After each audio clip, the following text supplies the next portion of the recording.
যারা সেকেন্ড ফ্লোরে ছিলেন তারা কেউ কেউ খিড়কি থেকে বের হওয়ার চেষ্টা করেছিলেন, তার মধ্যে 9 জনের মৃত্যু পর্যন্ত হয়েছে। তার দিকের ওপরের দিকে যে সমস্ত ফ্লোরের যারা আবাসিকরা ছিলেন তারা যে কোনো সম্ভবভাবে উপায় তারা সেই ধোঁয়া কাটিয়ে কোনোভাবে ছাদের দিকে যাওয়ার চেষ্টা করছিলেন, এবং ছাদের দিকে যাওয়ার সময় তাদের যে এক্সপিরিয়েন্স সেটাও কিন্তু ভয়াবহ।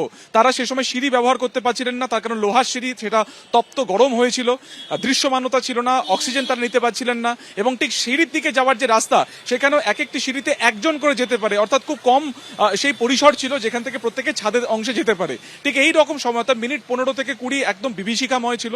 দমকলের সদর দপ্তর একদম একটি বিল্ডিং পরে থাকায় তারা দ্রুত ঘটনাস্থলে আসে। এক্ষেত্রে যদি দূরত্ব বেশি থাকতো তাহলে কিন্তু আরো ভয়াবহ রূপ আকার ধারণ করতে পারতো এই গোটা ঘটনা।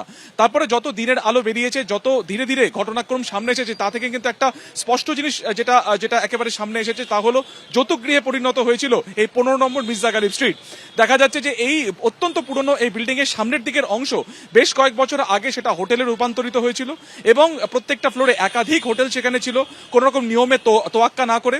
3 থেকে 4 বছর আগে যখন এই হোটেল ব্যবসা এক্সপ্যান্ড করা হয় তখন পিছনের একটি বিল্ডিংকে জুড়ে নেওয়া হয়েছিল, কিন্তু এক্সিট গেট হিসেবে দুটো মাত্র গেট রাখা হয়েছিল, তাও একদম পেরিফেরির মধ্যে নয়, অর্থাৎ নির্দিষ্ট বিল্ডিং এ নয়, বিল্ডিং এর বাইরের দিকের অংশে শুধুমাত্র ভেতরে ঢোকা এবং বাইরে।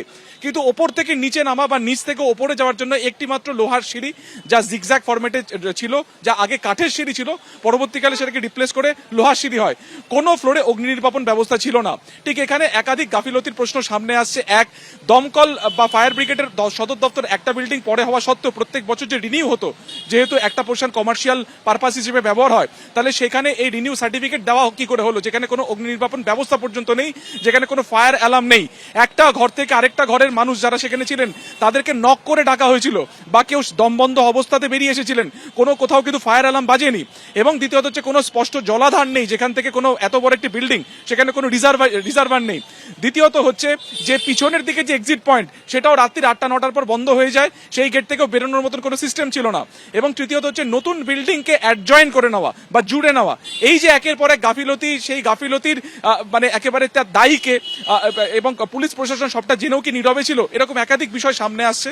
এবং সেই কারণে আমরা দেখলাম যে কলকাতা পুলিশের তরফে একটি এসআইটি ফর্ম করা হয়েছে 5 জনের ডিসিডিডিকে মাথায় রেখে, তারাই তদন্ত করবেন।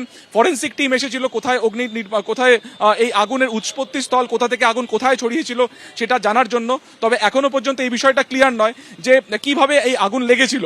প্রত্যক্ষদর্শীরা বলছেন যে তারা দেখেছেন যে বিভিন্ন ফ্লোরে যে সমস্ত এসি রয়েছে সেই এসির মেশিনের পিছন থেকে, অর্থাৎ সেকেন্ড ফ্লোরে বিভিন্ন এসির মেশিনের পিছন থেকে কালো ধোঁয়া বেরোচ্ছে। তাহলে কি এসি থেকে শর্ট সার্কিট হয়েই ঘটনাটি ঘটেছে? এরকম একাধিক বিষয় সামনে আসছে।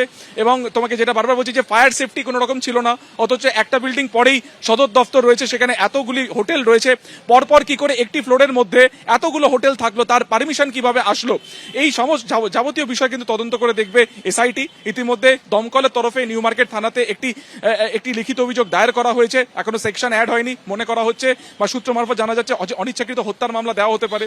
তবে একটা বিষয় স্পষ্ট, গতকালকে যারা বেঁচে ফিরেছেন, তারা যে সমস্ত হোটেলে আছেন তাদের সাথে আমরা কথা বলেছিলাম, চোখে মুখে তাদের আতঙ্ক। যারা বাংলাদেশ থেকে এনে চিকিৎসার জন্য এসেছেন, কেউ প্রাণ ভয় ওপর থেকে ঝাঁপ মেরেছেন, এমনও আমরা অনেকের সাথে আমরা কথা বলেছি, চোখে মুখে স্পষ্ট আতঙ্ক।